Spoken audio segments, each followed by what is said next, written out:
आज हम लोग एक ऐसे टॉपिक पे बात करने वाले हैं जो कि आप लोग अभी तक नहीं जानते हैं। क्योंकि नहीं जानते इसलिए क्योंकि आपके पूर्वज जो है आपके लिए छोड़ के गए हैं और आप आने वाले समय के लिए छोड़ के जाएंगे। इसलिए सबसे पहले जानेंगे कि आज नाइट्रोजन सर्कल क्या होता है और नाइट्रोजन हम लोग के लिए क्यों जरूरी है। नाइट्रोजन के बारे में आज अच्छी तरीके से जानेंगे, है ना। तो चलिए सबसे पहले जानते हैं कि नाइट्रोजन की परमाणु संख्या कितनी होती है, 7। इसका द्रव्यमान संख्या 14, है ना। तो चलिए हम लोग जानते हैं कि आप लोग का जो पूर्वज है आप लोग के लिए क्या छोड़ के गए हैं। बहुत सारे ऐसे तत्व हैं जो कि आप लोग के लिए छोड़ के गए हैं। अब ऐसा क्या है, नाइट्रोजन ही क्यों ऐसा खास है जो हम आप लोग के लिए बात करने वाले हैं। तो चलिए नाइट्रोजन खास इसलिए है क्योंकि नाइट्रोजन जो है आप लोग के लिए प्रोटीन प्रदान करती है। नाइट्रोजन आप लोग को क्या करती है, नाइट्रोजन को आप लोग प्रोटीन प्रदान करती है और आप लोग का जो शरीर में वृद्धि है उसके लिए ज़्यादा जरूरी होता है। और क्या जरूरी होता है इसके लिए, रिप्रोडक्टिव सिस्टम के लिए, मतलब ये थोड़ा सा ज़्यादा जरूरी होता है। चलिए उसके बाद बात करते हैं कि ये तो जरूरी तो है लेकिन हमारे पूर्वज इसको छोड़ के कैसे गए हैं मेरे लिए। ये आज हम ऐसा बात क्यों बोल रहे हैं कि आपके पूर्वज जो हैं आपके लिए छोड़ के गए हैं, ऐसा क्यों, या आप भी जाइएगा तो छोड़ के जाइएगा। तो सबसे पहले बात करते हैं कि देखिए कोई भी प्लांट, लिविंग प्लांट है या एनिमल प्लांट है, कोई भी प्लांट है या तो फिर एनिमल है, जैसे कि हम लोग जानते हैं मान लीजिए सोशल एनिमल, हम लोग भी एक एनिमल में ही आते हैं। तो चलिए अगर कोई लिविंग प्लांट या एनिमल है तो उसको क्या चाहिए, उसको नाइट्रोजन चाहिए। क्यों चाहिए, क्योंकि नाइट्रोजन उसको चाहिए किसके लिए, उसको ग्रो करने के लिए या रिप्रोडक्टिव सिस्टम के लिए या प्रोटीन उसको प्राप्त करने के लिए। तो उसको प्रोटीन प्राप्त करने के लिए क्या चाहिए, नाइट्रोजन चाहिए। उसको ग्रो करने के लिए क्या चाहिए, नाइट्रोजन चाहिए। तो नाइट्रोजन चाहिए तो आपको जो पूर्वज है उन लोग को भी नाइट्रोजन चाहिए होगा। हाँ ऐसा सही बात है, तो नाइट्रोजन चाहिए था उन लोग को भी। तो नाइट्रोजन जब था तो क्या नाइट्रोजन कहाँ से प्राप्त हुआ था, तो होता क्या है जब कोई रिप्रोडक्ट नष्ट कोई भी पदार्थ को जब नष्ट कर देते हैं तो उससे क्या होता है, हम लोग को नाइट्रोजन प्राप्त होती है। यही सिस्टम, यही जो सर्कल है हम आप लोग को क्या आज बताने वाले हैं, बहुत ही अच्छी तरीके से बताएंगे। क्योंकि इसमें क्या क्या प्रोसेस है, कैसे हम लोग को कौन से कहाँ पे कैसे डिफेक्ट होता है, कहाँ पे ये टूटता है, कहाँ पे ये जुड़ता है, सब इसके बारे में आज हम लोग बताने वाले हैं। तो जल्दी से आप लोग क्या करिए, अगर वीडियो अच्छा लगे तो लाइक शेयर सब्सक्राइब जरूर करिए।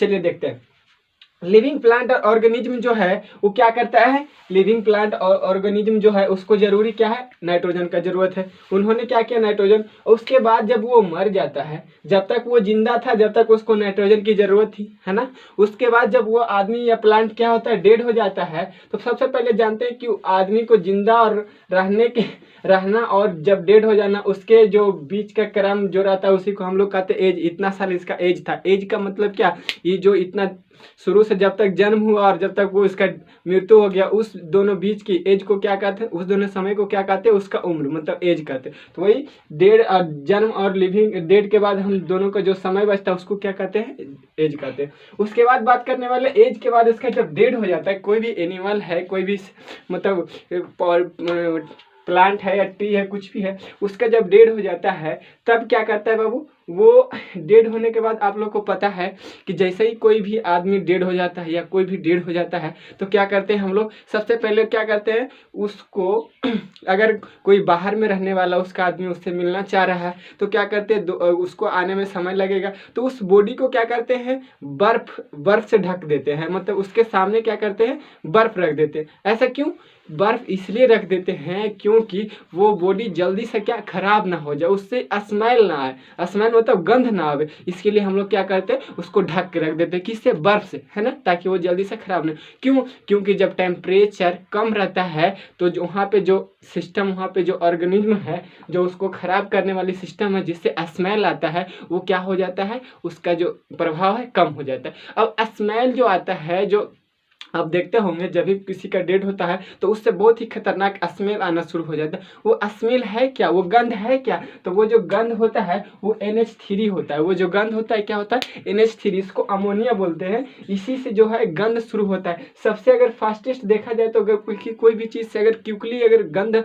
निकलना शुरू हो जाए तो किससे होता है, अमोनिया से होता है ना। और अमोनिया उसके बाद क्या होता है, इसको कहते हैं ना, जो अमोनिया से इसका क्या होता है, जब भी कोई सेल या प्लांट आप लोग भी देखते होंगे डेड होता है, तो उसमें क्या कहते हैं, छोटे छोटे माइक्रो ऑर्गेनिज्म जो उसको उसके अंदर जो प्रेजेंट रहते हैं, है ना। जब तक वो जिंदा था आदमी, तब तक उसके लिए जो माइक्रो ऑर्गेनिज्म थे लाभदायक थे। जैसे ही उसकी मृत्यु हो गई तो वो उन्हीं के लिए हानिकारक हो गया और उनकी बॉडी को क्या करेगा, डिस्ट्रॉय करेगा, नष्ट करने का काम करने लगेगा, है ना। तो सबसे पहले नष्ट करने में कौन काम देता है, अमोनिया, जो कि उनके शरीर में ही प्रेजेंट रहता है। कैसे प्रेजेंट रहता है, तो नाइट्रोजन के रूप में उनके शरीर में जाता है और ये क्या बनाना शुरू कर देता है, अमोनिया बनाना शुरू कर देता है। उसके बाद होता क्या है, अमोनिया बनाने में इसको मदद कौन करता है, तो नाइट्रोसेमुनेज एक जो बैक्टीरिया होता है वो क्या करता है, इसको मदद करता है। देखिए हम कितने अच्छे तरीके से बता दिए कि नाइट्रोसेमुनेज जो होता है वो क्या होता है, इसको मदद करता है अमोनिया बनाने में। कोई भी शरीर को डिस्ट्रॉय करने के लिए अमोनिया बनाना जरूरी है, तो जिससे कि गंध निकलता है।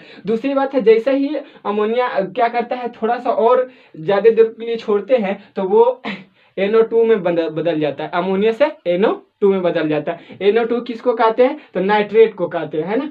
अमोनिया NO2 नाइट्रेट को कहते हैं। और जिससे क्या होता है, नाइट्रेट जो बदल जाता है, नाइट्रेट में बदलने के बाद इसको, इस नाइट्रेट में बदलने के लिए इसको कौन सा उपयोग करता है, नाइट्रोबैक्टीरिया नामक कोई जीवाणु होता है जो कि इसको क्या करता है, देखिए NH3 से NO2 में बदल देता है। कौन, नाइट्रोसोमिनोज। NO2 से क्या करता है, NO3 में बदल देता है, नाइट्रोबैक्टीरिया। उसके बाद क्या होता है, NO2 से NO3 में बदल जाता है। देखिए ये दोनों के बीच में ये सबसे खतरनाक होता है NO2, जो कि बहुत ही खतरनाक होता है। मतलब अगर देखा जाए तो ये, अगर इस कहीं पे बहुत ही ज़्यादा गंधफुल होता है, यहाँ पे देखिए लिख दिए, ये वेरी डेंजरस होता है। ये क्यों डेंजरस होता है NO2, आगे बताने वाले हैं। चलिए उसके बाद क्या होता है, NO2 से NO3 बन जाता है, जो कि इससे थोड़ा सा कम खतरनाक होता है, जो कि हमारे शरीर में पहले से भी प्रेजेंट होता है। और बढ़ने के बाद देखिए वो क्या होता है, शरीर एक डिस्ट्रॉय होने के बाद देखिए कैसे पता चल रहा है। उसके बाद क्या होता है, NO3 जो होता है, NO3 के कारण हम लोग जानते हैं कि हमारे शरीर में पहले से प्रेजेंट होता है। और सबसे ज़्यादा प्रेजेंट होने का कारण क्या है, प्रेजेंट किस मात्रा में होता है, तो जब हम वाटर को, मतलब ड्रिंकिंग वाटर, जब हम जल पीते हैं तो उसके थ्रू जो होता है, ये सब जल में मिला होता है, आयरन, ये सब सोडियम, ये सब क्या होता है, पहले से नाइट्रोजन, उसके सारे हम लोग क्या कहते हैं, पीते हैं। और जब वो जब तक नॉर्मल, मतलब जहाँ तक जरूरी था उतने मात्रा में हम ले रहे थे जल,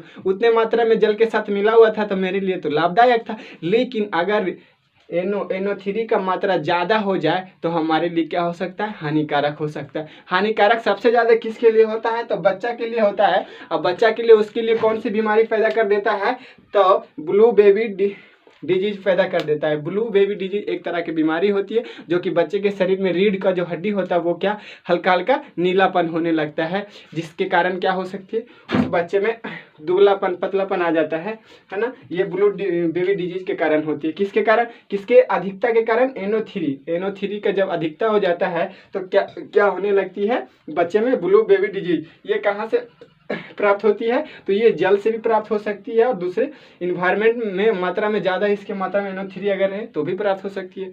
चलिए उसके बाद क्या होता है, NO3 से फिर से ऑक्सीजन, यहाँ पे क्या कहता है, फंगी और सीडोडोमिनास जो है, ये क्या करता है, इसको अच्छी तरीके से ऑक्सीजन के NO3 को क्या करता है, NO3 से आप लोग देखे होंगे, फंगी क्या आता है, जो पावरोटी के ऊपर देखते हैं हल्का हल्का सा उजला उजला भाग जम जाता है, जब उसको छोड़ देते हैं तो उसी को क्या कहते हैं, फंगी क्या करता है कि NO3 से ऑक्सीजन को निकाल के खा जाता है। यहाँ पे बच गया क्या, NO2, और NO2 मतलब नाइट्रोजन गैस, जो हमने यहाँ से जब जिंदा थे तब हम जो यहाँ पे गैस ले रहे थे, वही फिर से हमको प्राप्त हो गया NO2 मरने के बाद, है ना। यही होता है क्या, नाइट्रोजन सर्किल, कि जब हमने जिंदा था उसको क्या किया, ग्रहण किया, और ग्रहण किया उसके बाद धीरे धीरे क्या हो गया, जब मृत्यु हो गई तो उन्होंने क्या, पहले NH3 में टूटा, NH3 से किससे, NO2 में, NO2 से किस में, NO3 में, और NO3 से क्या बन गया, NO2, मतलब नाइट्रोजन। जो गैस हम क्या कर रहे थे, उसको प्रदान कर रहे थे,